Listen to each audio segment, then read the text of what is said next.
What's the difference between a blow-off valve and a dump valve and a poppet valve? Well, let's find out. Today, you're going to learn something.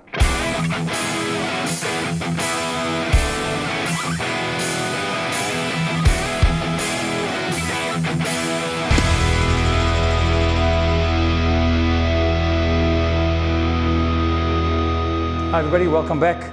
Today we're going to talk about blow-off valves, dump valves, poppet valves. What are the differences?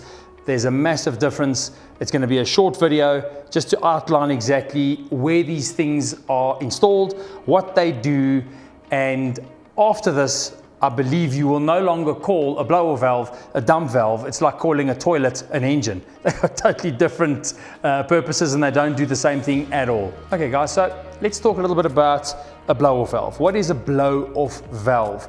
It is a valve, it's a pressure relief valve. Valve as in a car's valve that actuates, goes up and down. That's what a blow-off valve has built into a body, and it has a specific purpose once installed onto a boost pipe, a charge pipe, a pressure pipe that's routing from the compressor housing outlet to the inlet manifold, either before the intercooler or after the intercooler.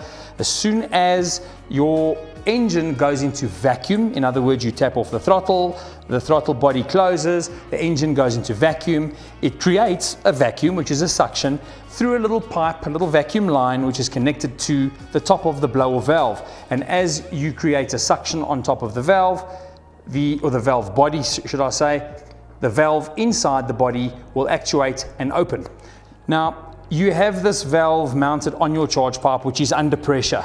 As soon as this valve opens, the pressure in the charge pipe, in the actual turbocharger system, will now have an escape route. As the valve opens, the pressure will relieve itself through the openings on the actual blow-off valve. That is one style. Here's another style which has got a twin trumpet design on it. Once again, the bottom of the valve is connected to your pressure system, and as the piston inside opens up, the air can escape out the two trumpets. At the same time, here's another design which basically will incorporate a recirculation as well as a vent to atmosphere. So what you'll find is you'll actually see that some ECUs and some engine systems actually look, together with a MAF sensor, airflow meter, look for a pressure relief back into the air inlet stream. If it doesn't find that or doesn't pick it up every time you change gears in a manual type car where you actually back off the throttle, the ECU is programmed to think that a boost pipe has come off or a charge pipe has come off, and it will throw the vehicle into limp mode in order to protect the turbocharger from overspeeding. Now, this specific blow-off valve will actually vent via a separate cavity inside the actual housing back into the inlet stream, and it will allow some of that pressure to vent into atmosphere via the trumpet, giving you the audible sound but still keeping the ECU at bay and happy, thinking that no boost pipe has actually come off the car. So what's the hype about? Where does dump valve and poppet valve come into play? Well, that's why there's a Garrett box on the table, because it's actually made by Garrett. One of the manufacturers, in this specific case Garrett, manufacture a dump valve or a poppet valve. You also have Mitsubishi, you also have BorgWarner. Many of the other turbo manufacturers also manufacture these things. Let me show you what it looks like. And no, Garrett don't make blow-off valves. No, Garrett don't make wastegates yet. But what they do make are poppet valves. This is a poppet valve. It is not a wastegate. It is not an internal wastegate. It is not part of a swing valve assembly. It is a pressure relief valve situated on a turbine housing. Now, why would we use this and what does it do? Well, it's quite simple. In a diesel application where we run a free floating turbine housing with no internally gated or internal wastegate control for boost control, we have the boost managed by a fuel governor.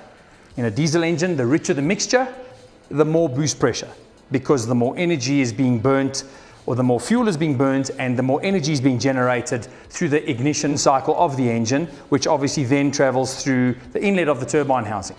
Now, what happens if your fuel governor fails, which does happen in some cases. It's a mechanical device. If the fuel governor fails or malfunctions, you can get a fuel runaway, which will overfuel the engine, potentially damage the engine, as well as overspeed the turbocharger. In that specific case, we have a pressure relief valve called a dump valve. It's designed to dump the charge, the incoming charge, into the turbine housing to protect both the turbocharger and the engine of an overboost and engine failure and turbocharger runaway. This is known as a dump valve. It dumps the charge, incoming charge, from the engine before it causes damage to either the turbo or the engine itself. That's what it looks like.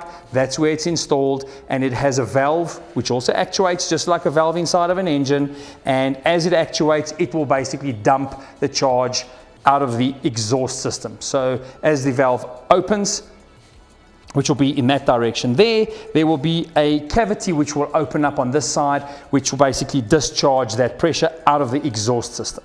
That is essentially the difference in basic terms and functionality between a blow-off valve and a dump valve and or poppet valve. These are known as both dump valves and poppet valves.